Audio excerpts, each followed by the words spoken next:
Hey, Bart Miller here with Cycling Strong. I want to talk a little bit about the new Scott shoes that are out.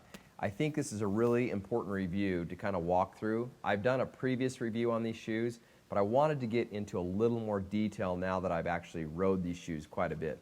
So one thing I really like about these shoes is the fact that you push this in, you're able to rotate this just real minute and get just exactly where you want. And that's on both sides. But I like the fact that if I need to release just a little bit of tension, I can just pull this up, the whole thing releases and lets me just get right out of it and or hurry up and pop it back in and then just dial it right where I want it to be. Also, you'll see that there's a little bit of a slit right here that lets this, on both sides, lets this shoe have a little bit more flex. Love that on the top. These shoes are so darn comfortable. It's amazing. This is the shoe I've been riding on my road bike, and the old Scott shoes, if you've wore them like last year's model, they have one clip on them that does the whole entire range of tightening.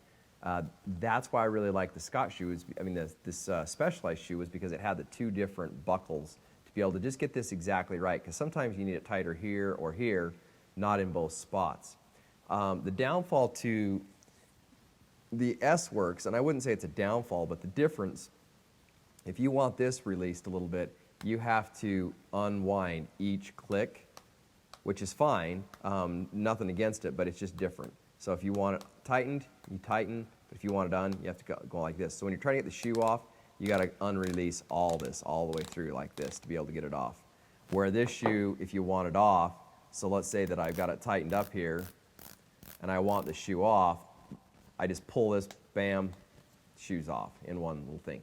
So it's got its advantages and disadvantages. I really like the fact that they've got, the slits in that. I like how they've ran the laces on this. Really, really well thought through. I also love the stiffness on this shoe a ton. It's amazing. And I love how they did the grid on this shoe so that you can get your cleat exactly where you want it.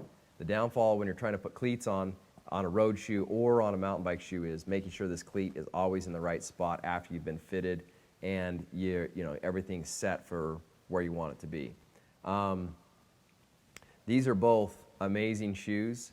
I just thought that Scott has just gone so far beyond anything I've seen so far in everything that they've done, from their insole, inside the shoe, to the way that they've done these buckles. I just love this whole buckle system and just the way that this thing fits. The flexibility in the shoe is just amazing as far as up in here, but so rigid and amazing down here on the bottom. So if you haven't tried the new Scott shoe, plus, I mean, look at the looks at it. Just amazingly good looking shoe. Stands out. You'll be able to see this in the Peloton this year for sure. And they've just done lots of really good, smart thinking on everything, from the way they put these pads on here for rubbing, really good toe on it, the way it's put together.